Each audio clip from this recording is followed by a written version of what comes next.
وَلْتَكُن مِّنكُمْ أُمَّةٌ يَدْعُونَ إِلَى الْخَيْرِ وَيَأْمُرُونَ بِالْمَعْرُوفِ وَيَنْهَوْنَ عَنِ الْمُنكَرِ وَأُولَئِكَ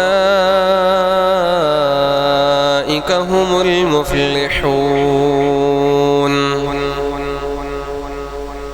نحمده ونستعينه ونستغفره ونعوذ بالله من شرور أنفسنا ومن سيئات أعمالنا. من يهده الله فلا مضل له ومن يضلل فلا هادي له. وأشهد أن لا إله إلا الله وحده لا شريك له وأشهد أن محمدا عبده ورسوله. أما بعد فأعوذ بالله من الشيطان الرجيم. بسم الله الرحمن الرحيم. يا أيها الذين آمنوا اتقوا الله حق تقاته ولا تموتن إلا وأنتم مسلمون. يا أيها الناس اتقوا ربكم الذي خلقكم من نفس واحدة وخلق منها زوجها وبث منهما رجالا كثيرا ونساء واتقوا الله الذي تساءلون به والأرحام إن الله كان عليكم رقيبا. يا أيها الذين آمنوا اتقوا الله وقولوا قولا سديدا يصلح لكم أعمالكم ويغفر لكم ذنوبكم ومن يطع الله ورسوله فقد فاز فوزا عظيما. فإن خير الحديث كتاب الله وخير الهدي هدي محمد صلى الله عليه وسلم وشر الأمور محدثاتها وكل محدثة بدعة وكل بدعة ضلالة وكل ضلالة في النار. بسم الله الرحمن الرحيم. الذين قال لهم الناس إن الناس قد جمعوا لكم فاخشوهم فزادتهم إيمانا وقالوا حسبنا الله ونعم الوكيل. ہر قسم کی حمد و ثنا کبریائی بڑائی اللہ سبحانہ و تعالیٰ کے لیے ہیں. بے شمار درود و سلام اللہ کے آخری نبی احمد مصطفیٰ محمد مصطفیٰ صلی اللہ علیہ وسلم پر. رحمت و بخشش کی دعائیں ہوں صحابہ کرام، تابعین اعظام اور محدثین کرام کے لیے. قابل احترام بزرگوں، نوجوان دوستوں، پیارے بچوں اور پردہ نشین ماں اور بہنوں، آج جن حالات سے ہم گزر رہے ہیں، ملکی اور عالمی سطح پر خاص طور سے اسلام اور مسلمانوں کی جو حالت ہے وہ عالم اسلام کے تاریخ کا سب سے غمناک یا اندوہناک معاملہ ہے. آج ہر اعتبار سے مسلمان دنیا کے جس بھی کونے میں ہے، کہیں نہ کہیں اپنے اسلام اور اپنے عزت و آبرو اور اپنے دین کے تئیں خوف و ہراس کے اندر مبتلا ہے. اور ہر اعتبار سے اعدائے اسلام مسلمانوں کے دلوں میں اپنا رعب بٹھانے کی کوشش کرتے ہیں اور ہر قسم کا حربہ اختیار کیا جاتا ہے جس سے مسلمان پست ہمت ہو جائیں، بزدلی کے شکار ہو جائیں اور خوف و ہراس میں زندگی گزاریں. موقع بموقع کہیں نہ کہیں ان کی کچھ چالیں کامیاب بھی ہوتی ہیں. نہ صرف یہ کہ عملی میدان میں وہ مسلمانوں کو خوف و ہراس میں مبتلا کرنے کی کوشش کرتے ہیں، بلکہ مسلمانوں کے خوف و ہراس میں مبتلا ہونے کا ایک سبب میڈیا بھی ہے. ہم اتنا پڑھتے ہیں اور اتنا سنتے ہیں میڈیا کو، اور اس کی بات پر اور اس کے ذریعے پھیلائے گئے خبروں پر ہم کو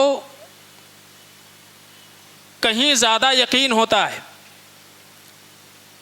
اگر اتنا یقین ایک انسان کو اللہ رب العالمین کے فرامین پر ہو جائے، کتاب اللہ پر ہو جائے اور اللہ کے نبی جناب محمد مصطفیٰ صلی اللہ علیہ وسلم کی اسوہ اور آپ کی سیرتوں پر ہو جائے تو یہ جو خوف و ہراس کا ماحول ہے یہ بہت حد تک کم ہو جائے گا.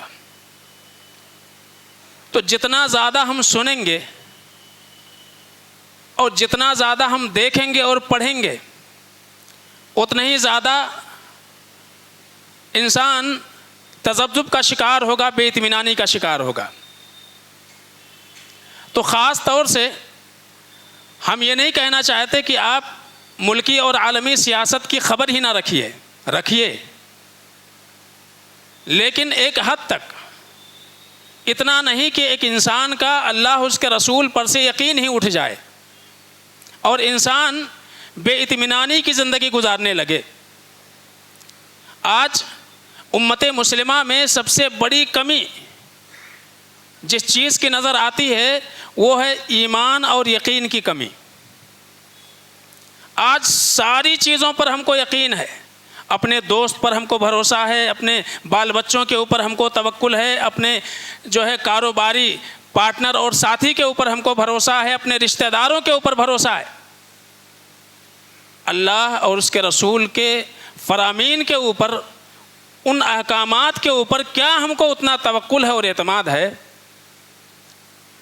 آپ دیکھیے کہ غزوہ احد کے بعد حالات کچھ اس طرح کے خراب ہوئے تھے، اور حالات کے خراب ہونے کی وجہ کیا تھی کہ ابو سفیان دھمکی دے کر کے گیا تھا کہ اس سال تو ذرا معاملہ ہمارا اور تمہارا برابر سرابر کا رہا، لیکن یاد رکھو اس سے بڑی چوٹ دینے کے لیے اگلے سال ہم آئیں گے. تو غزوہ احد سے لے کر کے اور غزوہ خندق تک مدینہ کے جو حالات تھے اتنے خراب ہو گئے تھے اور اتنے دہشت کے اندر مبتلا ہو گئے، مسلمان کی قضائے حاجت کے لیے بھی اگر جاتے تھے تو ہتھیار ساتھ میں لے کر کے جاتے تھے. اتنے زیادہ خوف و ہراس کے اندر مبتلا تھے اور ان کی ہمت نہیں تھی. اگلے سال خود ہی پست ہمت ہو گئے، نکلنے کی طاقت ہی نہیں ہوئی.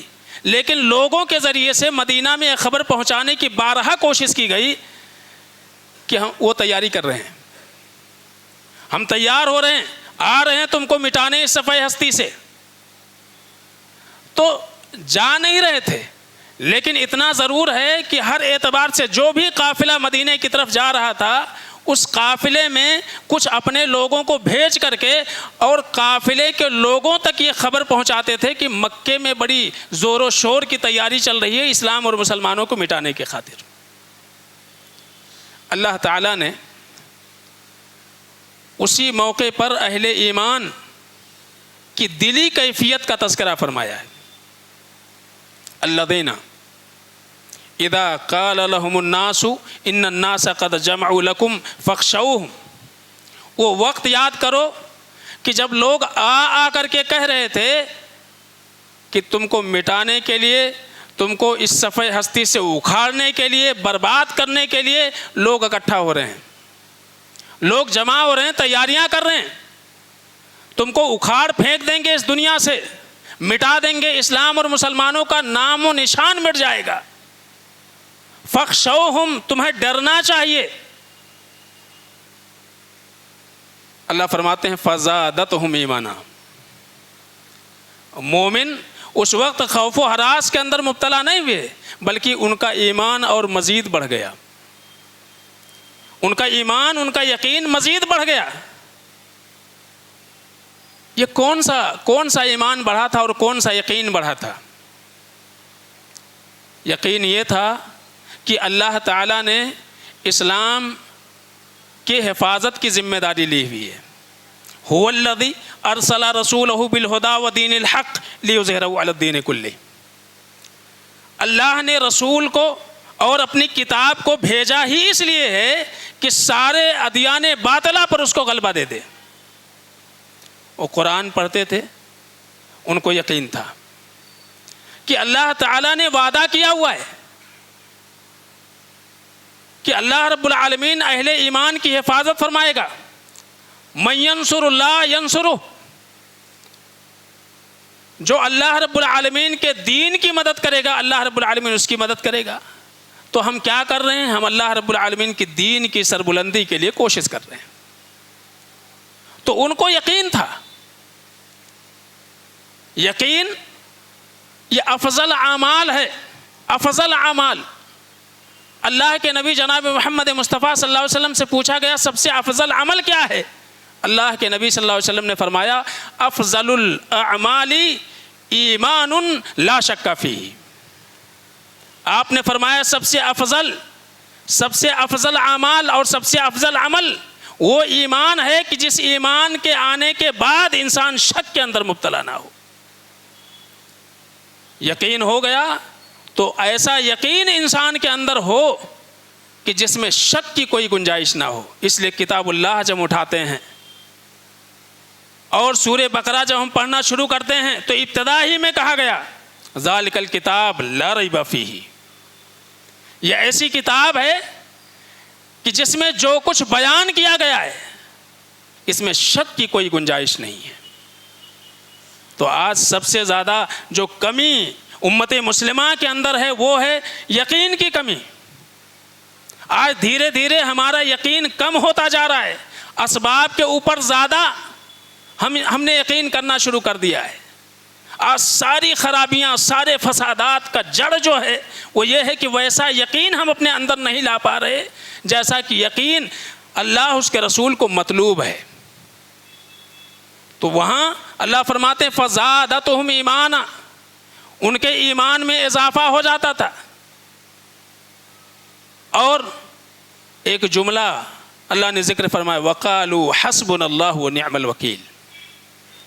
یہ یقین ہی تھا کہ ان کی زبان پر یہ کلمے جاری رہتے تھے حسبنا اللہ ونعم الوکیل. اللہ رب العالمین ہمارے لیے کافی ہے. اللہ سے بہتر کوئی کارساز نہیں ہو سکتا ہے. کام بنانا بگاڑنا تو اللہ کا کام ہے. مٹانا باقی رکھنا اللہ رب العالمین کا کام ہے. یہ زمین پر رہتے ہوئے لوگ اس کا فیصلہ نہیں کر سکتے ہیں. یہ سارے فیصلے آسمانوں پر عرش کے اوپر ہوا کرتے ہیں.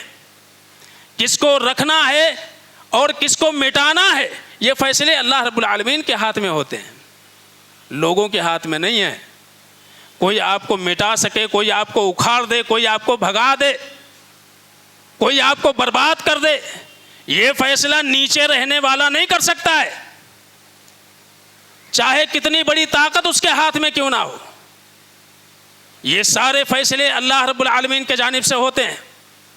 لیکن یہ فیصلے بھی انہی لوگوں کے لیے ہوں گے جو اس ذات کے اوپر یقین رکھتے ہوں. انا عندہ ظن عبدی بی, اللہ فرماتے ہیں کہ میں اپنے بندوں کے ساتھ ویسا ہی فیصلہ کرتا ہوں جیسا کہ وہ میرے ساتھ گمان رکھتا ہے. آپ کا اپنے رب کے اوپر گمان کیسا ہے, آپ کے ایمان کا درجہ کیا ہے, آپ کے یقین کا درجہ کیا ہے, اسی کے اعتبار سے اللہ رب العالمین فیصلے کرے گا. ہمارا یقین کمزور ہے, ہمارا ایمان کمزور ہے, ہم حسن ظن اللہ رب العالمین پر رکھنے کے لیے تیار نہیں ہیں, تو اللہ سے کیا امید لگا کر کے بیٹھے ہوئے ہیں. جب ہم اللہ رب العالمین کے اوپر ہم کو یقین نہیں ہے, یقین وہ صفت ہے. حسن بصری رحمۃ اللہ علیہ وہ کہتے تھے کہ بالیقین طلبت الجنہ, جنتوں کے طلبگار جتنے بھی تم کو نظر آئیں گے, جتنے بھی جنت کے شوق رکھنے والے آپ کو نظر آئیں گے, ان کی زندگی میں ایک چیز دیکھو گے کہ ان کے یہاں یقین پایا جاتا ہے. صحابی رسول ان کے ہاتھ میں چند کھجوریں ہیں, اگر وہ پھینک کر کے میدان کارزار میں کود گئے تو اس کے پیچھے کیا تھا؟ یقین. اللہ کے نبی جناب محمد مصطفیٰ صلی اللہ علیہ وسلم کے زبانی انہوں نے سن لیا تھا کہ اس راستے میں لڑیں گے تو کیا ملے گا؟ کہا جنت ملے گی. کہا شہید ہو گئے جنت ملے گی؟ کہا ہاں بالکل. کہا یہ چند کھجوریں کھانے میں وقت ضائع کیوں کروں. اللہ کے رسول صلی اللہ علیہ وسلم نے ایک مرتبہ کہہ دیا ایک درخت کے بدلے جنت میں ایک درخت ملے گا. ابو دہدہ نے کیا کیا؟ 600 کھجوروں کا باغ دے کر کے اس ایک درخت کو خرید کر کے اپنے ساتھی کو دیا, اور اللہ کے نبی جناب محمد مصطفیٰ صلی اللہ علیہ وسلم کی خوشخبری اور آپ کا وعدہ لے لیا. تو جنت کے جتنے بھی طلبگار آپ کو نظر آئیں گے، صحابہ کے اندر جو یقین تھا کہ انہوں نے جب جان گنوانے کی باری آئی جان گنوا دیا، مال خرچ کرنے کی باری آئی مال خرچ کر دیا، اپنے اعز و اقربا کی محبت کو قربان کرنے کا جب موقع آیا سب کچھ قربان کر دیا. کس لیے؟ یقین تھا انہیں. بالیقین طلبت الجنہ، یقین ہی سے انسان جنت کو حاصل کر سکتا ہے. وبالیقین حرب من النار، اور یاد رکھو جہنم سے اگر بچاؤ ہو سکتا ہے، جہنم سے ہم اپنا بچاؤ کر سکتے ہیں تو یقین کے ذریعے سے. اللہ رب العالمین کے فرامین پر یقین نہیں ہے. جہنم میں جو کچھ عذابات اللہ نے تیار کر رکھے ہیں اس کے اوپر یقین نہیں ہے. کس نے دیکھا ہے؟ اور اسی لیے گناہوں پر گناہ، معصیت پر معصیت، اللہ رب العالمین کے حدود کو پامال کرنا، رشوت خوری، بدکاری، بد اخلاقی، غیبت، سوء ظن، لوگوں کا مال ہڑپ کرنا، یہ ساری چیزیں کیوں ہو رہی ہیں آج؟ اس لیے کہ ہم کو جہنم پہ یقین نہیں ہے. اگر اللہ رب العالمین کی پکڑ پر، اللہ کی گرفت پر یقین ہوتا تو یقین ہی ایک انسان کو جہنم سے بچا سکتی ہے. یقین وہ قوت ہے، یقین وہ طاقت ہے. وہ بالیقین حرب من النار، یقین ہو جائے جہنم سے بچاؤ ہو جائے گا. میں نے اس سے پہلے ذکر کیا تھا، عبداللہ بن مسعود رضی اللہ تعالیٰ عنہ اپنے غلام کو پیٹ رہے ہیں، سزا دے رہے ہیں. اللہ کے نبی صلی اللہ علیہ وسلم نے دور سے آواز لگائی تھی، اعلم ابا مسعود للہ اقدر علیک منک علیہ، اے ابو مسعود جتنا کنٹرول تمہارے غلام کے اوپر ہے اس سے کہیں زیادہ کنٹرول اللہ کا تمہارے اوپر ہے. اور اس موقع پر عبداللہ بن مسعود نے اس غلام کو کیوں آزاد کیا؟ اسی لیے کہ ان کو جہنم کا خوف تھا کہ اللہ رب العالمین کے سامنے حاضر ہونا، اس زندگی کا حساب دینا ہے. اس حساب میں ناکام ہو گئے تو ہوگا کیا؟ اللہ نے دو ہی ٹھکانے بنائے ہیں، یا تو جنت اور دوسرا جہنم، کوئی تیسرا ٹھکانہ نہیں ہے. تو بالیقین حربت من النار، وبالیقین عدیت الفرائض، اور یقین ہی کے ذریعے ایک انسان فرائض کا اہتمام کر سکتا ہے. اگر ہم نمازیں پڑھتے ہیں، روزے رکھتے ہیں، زکوٰۃ ادا کرتے ہیں، حج کرتے ہیں، ماں باپ کے ساتھ حسن سلوک کرتے ہیں، پڑوسیوں کے ساتھ اچھا برتاؤ کرتے ہیں، لوگوں کے ساتھ حسن سلوک کا معاملہ کرتے ہیں، بد اخلاقی کے بجائے خوش اخلاقی کا ثبوت دیتے ہیں، کیوں؟ اس لیے کہ ہم کو یقین ہے کہ اس کا بدلہ بہت عظیم ہے. اور یہ اللہ رب العالمین نے ہمارے اوپر لازم کیا ہے.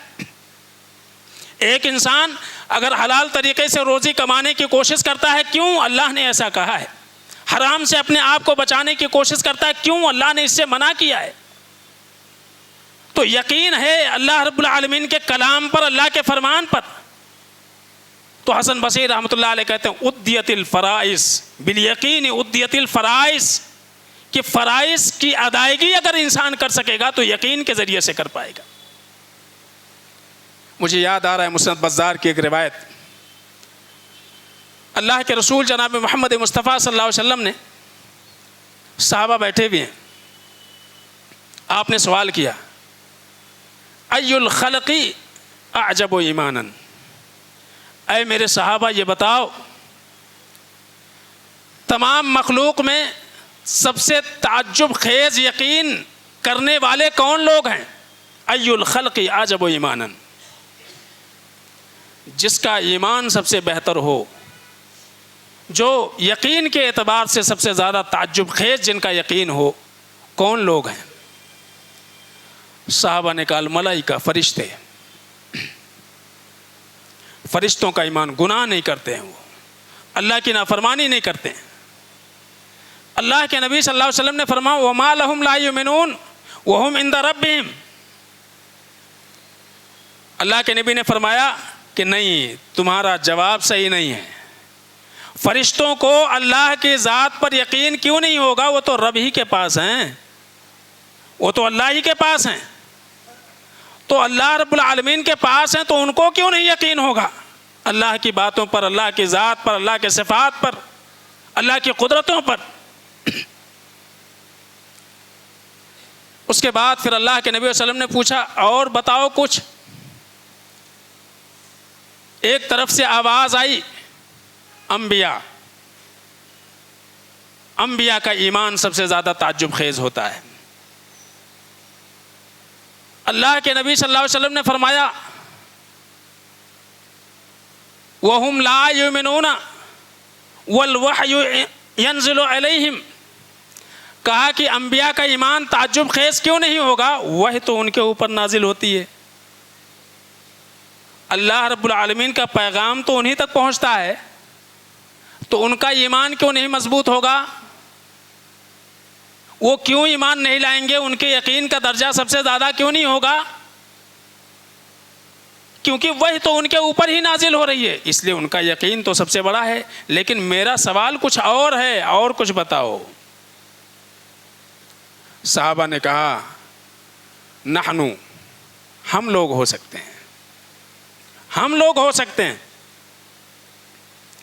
اللہ کے نبی صلی اللہ علیہ وسلم نے فرمایا وما لکم لا تؤمنون وانا بین اظہرکم، تمہارا یقین کیوں مضبوط نہیں ہوگا، میں تو تمہارے سامنے ہوں، میں اللہ کا نبی ہوں، اس پر تم کو یقین ہے، وہی نازل ہو رہی ہے، قرآن تم میرے زبانی سن رہے ہو، میری زندگی کو اللہ نے اسوہ قرار دیا، میری زندگی دیکھ رہے ہو، تو میں تو تمہارے سامنے ہوں، اللہ کو نہیں دیکھا ہے لیکن رسول اللہ تو تمہارے سامنے ہے۔ وما لکم لا تؤمنون وانا بین اظہرکم، میں تو تمہارے سامنے ہوں۔ اس کے بعد اللہ کے رسول صلی اللہ علیہ وسلم نے فرمایا الا، سن لو، ان اعجب الخلق ایمانا، یاد رکھو ایمان کے اعتبار سے، یقین کے اعتبار سے سب سے زیادہ تعجب خیز ان لوگوں کا ایمان ہے۔ کون لوگ ہیں؟ قوم من بعدکم، تمہارے بعد جو لوگ آئیں گے، تمہارے بعد جو لوگ آئیں گے، یجدون صحفا فیہا کتاب فیؤمنون بما فیہا، وہ تمہارے بعد جو لوگ آئیں گے ان کے پاس صرف اور صرف اللہ کی کتاب ہوگی، اللہ کے نبی جناب محمد مصطفیٰ صلی اللہ علیہ وسلم کے فرامین ہوں گے، نہ انہوں نے رب کو دیکھا ہے، نہ انہوں نے قرآن کو نازل ہوتے ہوئے دیکھا ہے، نہ محمد رسول اللہ صلی اللہ علیہ وسلم کو اپنی زبان سے احادیث رسول بیان کرتے ہوئے سنا ہے، لیکن ان کے پاس اللہ کی کتاب ہوگی، فَيُؤْمِنُونَ بِمَا فِيهَا، اس کتاب کے اندر جو کچھ لکھا ہوگا جب اس کو پڑھیں گے تو اسی کے اوپر وہ ایمان لائیں گے اور ان کو یقین ہوگا۔ یہ اللہ کے نبی صلی اللہ علیہ وسلم نے بعد میں آنے والی اپنی امت کی تعریف فرمائی ہے۔ آج قرآن ہمارے سامنے ہے، اللہ کے نبی جناب محمد مصطفیٰ صلی اللہ علیہ وسلم کے فرامین ہمارے سامنے ہیں، نہ تو ہم نے قرآن کو نازل ہوتے ہوئے دیکھا ہے، نہ تو ہم نے معجزات دیکھے ہیں اللہ کے نبی صلی اللہ علیہ وسلم کے ہاتھوں، نہ ہی ہم نے صحابہ کرام کی زندگی دیکھی ہے، نہ ہی ہم نے تابعین کا زمانہ پایا ہوا ہے، لیکن جو کچھ اللہ رب العالمین کے ذات کے تعلق سے، محمد رسول اللہ صلی اللہ علیہ وسلم کے سیرت کے تعلق سے، اللہ کی کتابوں میں رسول اللہ صلی اللہ علیہ وسلم کے تئیں جو کچھ ہمیں ملتا ہے، جب ہمارے سامنے آتی ہے اور بات مصدق ہوتی ہے، تصدیق شدہ ہوتی ہے، ہمیں یقین ہو جاتا ہے۔ تو یہ یقین کی کیفیت جب انسان کے اندر پیدا ہو جائے، یہ سب سے بڑی طاقت ہے ایک انسان کی۔ چوتھی بات جو حسن بصری رحمۃ اللہ نے فرمائی، وہ کہتے ہیں بالیقین صبر علی الحق، جب ایک انسان کے اندر یقین ہو تو مصائب کے اوپر صبر کرنا اس کے لیے آسان ہو جاتا ہے۔ اللہ نے قرآن میں بار بار ایک بات کو دہرایا ہے، ان مع العسر یسرا، ان مع العسر یسرا فان مع العسر یسرا، ہر سختی کے بعد آسانی ہے، ہر سختی کے بعد آسانی ہے۔ تو حالات ایک جیسے نہیں ہوتے ہیں، تلک الایام نداولها بین الناس، حالات الٹتے پلٹتے رہتے ہیں، کبھی فتح کبھی شکست، کبھی خوف کبھی امن، یہ حالات تبدیل ہوتے رہیں گے، طاقتیں بدلتی رہیں گی، حکومتیں چینج ہوتی رہیں گی، طاقتور لوگ آتے جائیں گے، مٹتے جائیں گے، ظالم آتا جائے گا، انہیں کوئی مٹاتا چلے جائے گا، تو حالات بدلتے رہیں گے۔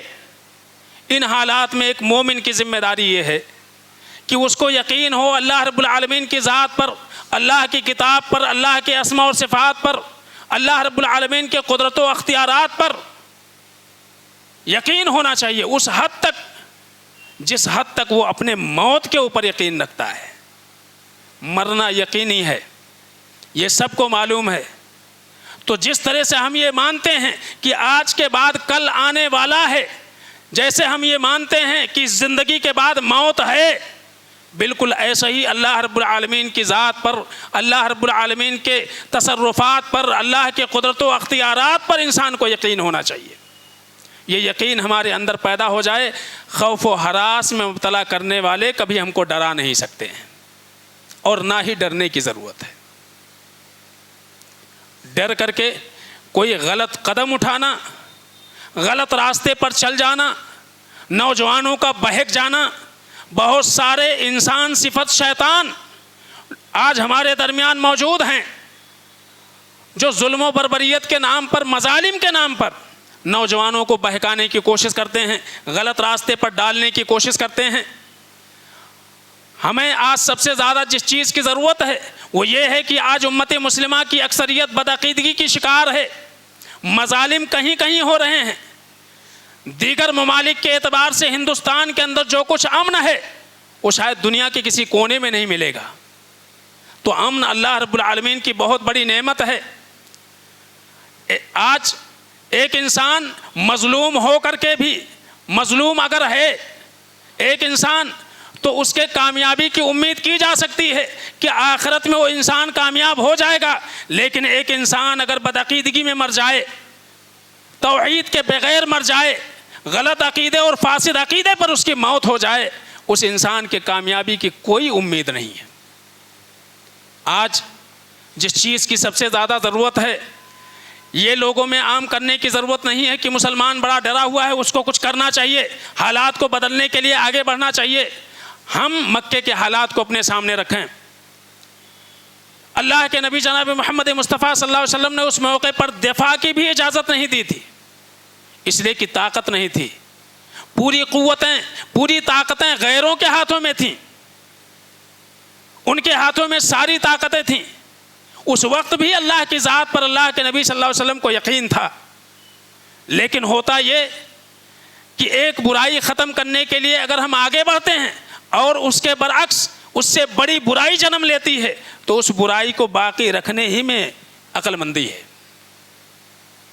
کہ ایک برائی آج جس طرح کا امن ہے، اگر اس کو مزید ایک انسان سدھارنے کی کوشش کرے گا اور غلط طریقے سے گنے چنے جو کچھ ہو رہے ہیں حالات، جس طرح کے کہیں کہیں خراب ہو رہے ہیں، اس کو اگر سدھارنے کی کوشش کرنے میں اس ملک کے حالات بد سے بدتر ہو جائیں، اس کی کیا گارنٹی ہے کہ حالات اس سے بھی زیادہ اچھے ہو جائیں گے؟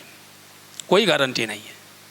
لہذا ہماری جو ذمہ داری ہے ہم کو وہ کرنا چاہیے، اللہ سے دعا کریں، حالات کے اعتبار سے صبر کریں، اپنے ایمان کو مضبوط کریں، اللہ کے نبی جناب محمد مصطفیٰ صلی اللہ علیہ وسلم کے سیرتوں سے، صحابہ کے سیرتوں سے واقفیت حاصل کریں، قرآن و سنت کی طرف پلٹیں، اپنا ماحول دینی بنانے کی کوشش کریں، اپنے بچیوں اور بیٹیوں کی صحیح اعتبار سے دینی تربیت کرنے کی کوشش کریں۔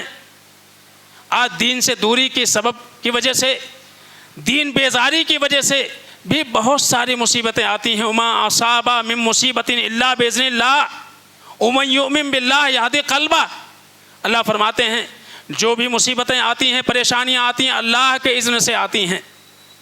اللہ رب العالمین فیصلہ کرتا ہے، اس لیے مصیبت ہوتی ہے، حالات خراب ہوتے ہیں، اس کے پیچھے بھی اللہ رب العالمین کا حکم ہی کار فرما ہے۔ اللہ سے لو لگانے کی ضرورت ہے، اللہ سے مزید اپنے آپ کو جوڑنے کی ضرورت ہے، قرآن و سنت سے اپنے آپ کو مزید وابستہ کرنے کی ضرورت ہے۔ اسی سے ہمارے حالات درست ہوں گے، ہمارے حالات سازگار ہوں گے، اور خاص طور سے دینی ماحول پیدا کرنے کی اور بنانے کی ہم کو ضرورت ہے۔ آج جو ہم یہ کہہ رہے ہیں کہ امت مسلمہ الحاد کا شکار ہے، بے دینی کا شکار ہے، آج ہمارے بچیوں کا اور عورتوں کا، خواتین کا اگر عزت محفوظ نہیں ہے تو اس کے پیچھے کہیں نہ کہیں اس کے ذمہ دار بھی ہم خود ہیں۔ آج مسجدوں سے دور کرنے والے اور اسی طرح سے مسجدوں کا دروازہ ان کے اوپر بند کرنے کی ذمہ داری کس کے اوپر ہے؟ مرد حضرات کا تو معاملہ کم سے کم ہفتے میں ایک دن انہیں کچھ سیکھنے کا موقع مل جاتا ہے، لیکن ہماری عورتوں کا کیا ہے؟ پوری زندگی ان کی ایسی گزر جاتی ہے کہ کبھی شاید زندگی میں کچھ موقع ایسے آتے ہوں کہ ان کو کسی اجتماعات میں، کسی دینی مجالس میں شرکت کرنے کا موقع ملتا ہو، تو ان کی دینی تربیت کیسے ہوگی؟ جن کے گودوں میں نئی نسلیں پروان چڑھ رہی ہیں، وہ اولاد اور بچے بچیاں جو آپ کی نسلیں ہیں، وہ انہی کے گود میں پرورش پاتے ہیں، وہ پہلا مکتب، پہلا مدرسہ ہوتی ہیں۔ اگر انہی کی دینی تربیت نہیں ہوئی، انہی کی اصلاح کرنے کی ہم فکر میں نہ لگے اور ان کے اصلاح کی فکر ہم نے نہیں کی، تو آنے والی نسلوں سے ہم کیا امید رکھ سکتے ہیں؟ تو یاد رکھیے کہ ہم اپنی کوتاہیوں کو دوسروں کے اوپر نہ تھوپیں۔ ہماری اپنی کوتاہی ہے، ہماری اپنی بہت ساری کمیاں ہیں، ان کمیوں کی وجہ سے آج ہم مصیبت میں گرفتار ہیں۔ آج حالات جو ہمارے اوپر خراب ہو رہے ہیں، اللہ رب العالمین اپنے بندوں کے ساتھ ظلم نہیں کرتا ہے، لیکن واقعی ہم اللہ رب العالمین کے بندے بن کر کے تو دکھائیں۔ اللہ کی وہی نصرت، اللہ کا وہی وعدہ جو قرون اولیٰ کے مسلمانوں کے ساتھ تھا، وہی وعدہ آج بھی اللہ رب العالمین کا باقی ہے۔ وہی قرآن ہم بھی پڑھتے ہیں، وہی دین ہمارے لیے بھی ہے، وہی قبلہ ہمارا ہے، وہی نبی ہمارے ہیں، لیکن حالات کیوں ویسے نہیں ہیں جیسا کہ ان کے تھے؟ اس لیے کہ کہیں نہ کہیں ہماری اپنی کوتاہی ہے، ہماری اپنی لغزشیں ہیں، ہماری اپنی کمیاں ہیں۔